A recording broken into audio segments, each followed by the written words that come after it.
Hello darlings and welcome to Chateaux Fabulous, and today I am going to show you how to make a lovely steak that I'm preparing for a barbecue. I'm in my garden. It's summer. That doesn't mean nothing in this country because it can be raining and cold tomorrow or tonight, but anyway, apart from that, welcome. And I do apologize for the birds. If I could shoot them all I would, but you can't, it's illegal. Can you believe it?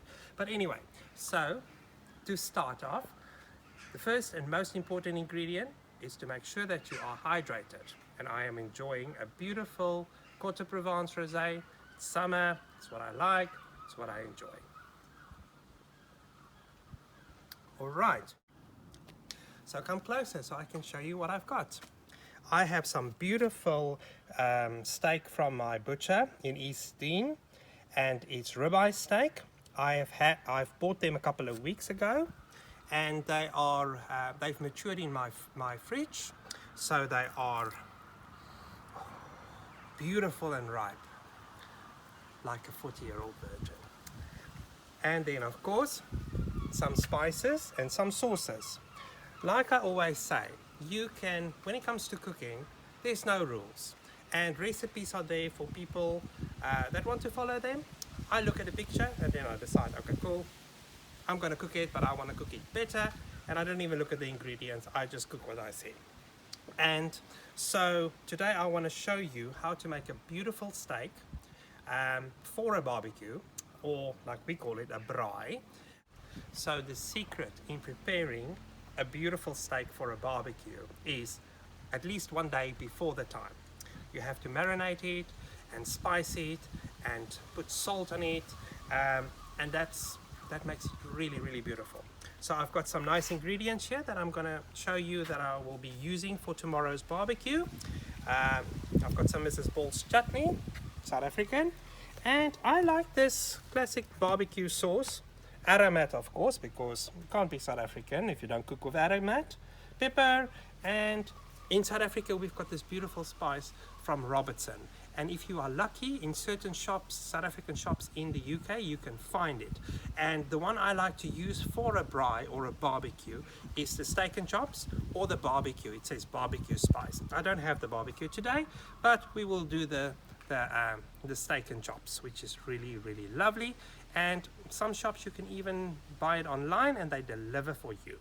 How's my hair? This wind is disastrous. But anyway, let's have a drink and then I'll show you what I do with the steak. All right, so there's beautiful big pieces of meat.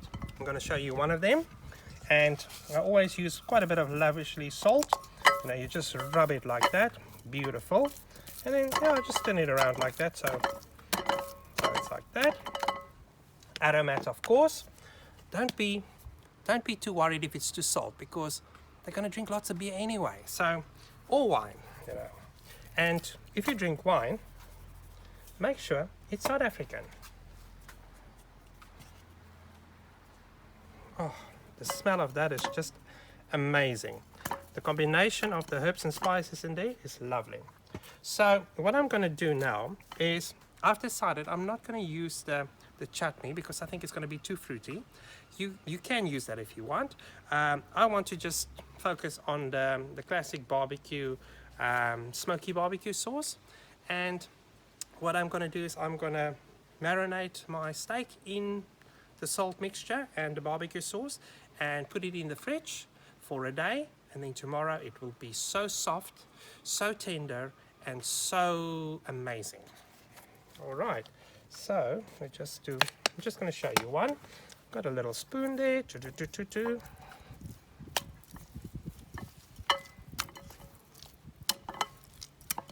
Oh, just look at that. What you can do is you can also always make chop up some onions, have some garlic, maybe put a little bit of oil over, or a bit of soy sauce.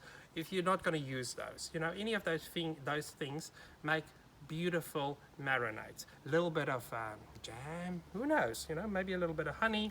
You know, us South Africans, we like our food flavoursome, we like our food fabulous, and we like our food sweet and salty and savoury all at the same time. Okay, so I have marinated all the steak that I have. I've got 6 beautiful pieces of ribeye steak there, and as you can see, they are not drenched in the sauce. They are just slightly covered. They are covered with all the herbs and spices that I've told you, and they are just little bit smothered in the barbecue sauce, because you don't want a soup, because if it's a soup, then it's going to be not nice. So this will go into the fridge. It will mature, and then tomorrow it will be amazing when we put it on the coals, soft and gentle. Wait and see tomorrow when I reveal these babies and put them on the fire. And remember to be fabulous, use your hands, eat meat, shop local, and drink South African wine.